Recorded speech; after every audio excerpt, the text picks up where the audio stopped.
Comparative advantage allows for a country or a company to take advantage of things that they're better at. If they can do things cheaper in Mexico than we can do them in the United States, then we should let them do it in Mexico, and we should do things that we're better at in the United States and sell them to Mexico. We didn't talk about our largest trading partner at all, which is, believe it or not, Canada. Most people would say China. It's not by far. It's Canada is our largest trading partner.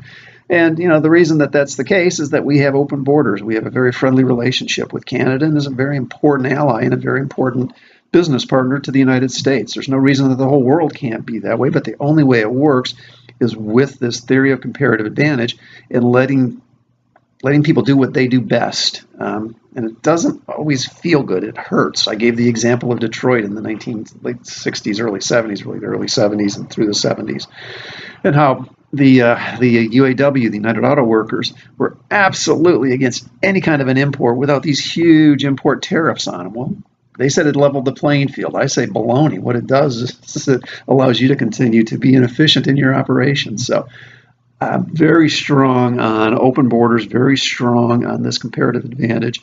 And you have to do things that are morally right too. I mean, don't get me wrong. I don't believe in sweatshops in China and being able to take people and force them to do things that we would disagree with. And we talked a little bit about the Foreign Corrupt Practices Act, where we level the playing field there, and we don't allow that. That's just not morally right. So we stay away from things that are morally a dilemma. But if they have more people and they can do things cheaper over there because their labor, which is not forced labor, is less expensive than it is here, let them do this. Let them do the things that they do, and let us do the things that we do. Let's invent things here, and let's be good at the things that come out of this whole country.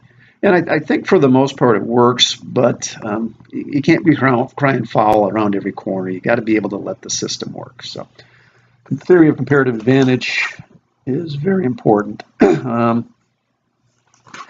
a little bit about culture and working in different cultures. Told a story about me working over in Europe. And, the fact that I managed people from the Ukraine to France and certainly Belgium where I lived. And there's certain things that just drive everybody. Everybody likes to have goals. Everybody likes to be told when they're doing things well, and they like constructive feedback when they're not, good, honest feedback.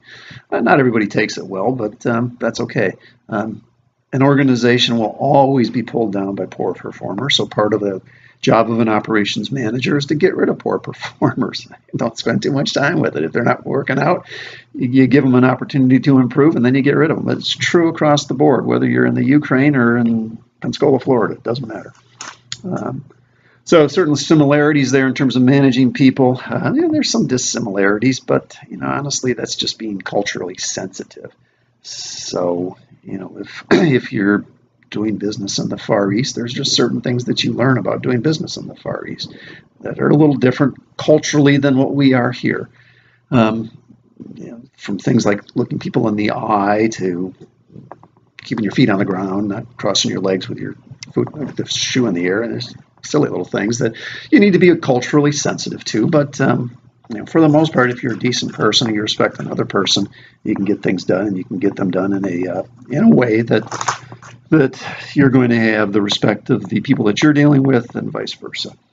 We talked about the product life cycle, 4 components of a product life cycle, and they are, let me get the words right here: introduction, growth, maturity, and decline. We're going to talk about that again in chapter 4, I think it is. But the key there is that you can't wait till your product's in decline before you start thinking about the next version of the product that you get out. Operation managers always have to be applying the Kaizen principle of continuous improvement. So how do we make this product better, faster, cheaper? Or, if the product is in decline, if it's at the end of its life, what do we do next? What's the next thing? And, operations is a big part of that. Product development, marketing, sales, they're a big part of it too. But the operation team has to play a big role in what customers are looking for, and being able to derive the value by creating products that marketing says that the customer is demanding. We talked about strategic planning a little bit.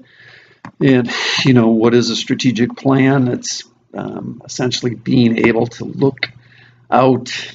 I never go past 5 years, even when I worked in strategic planning for a high-tech company, high-tech as it was back in the 80s.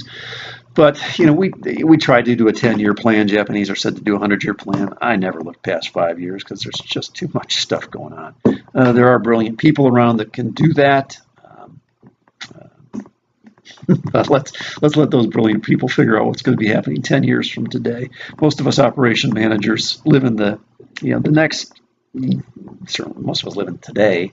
But when we get past that, we can live in the next month, maybe the next year, maybe the next 3 years if we're looking at putting in new plants and things of that nature.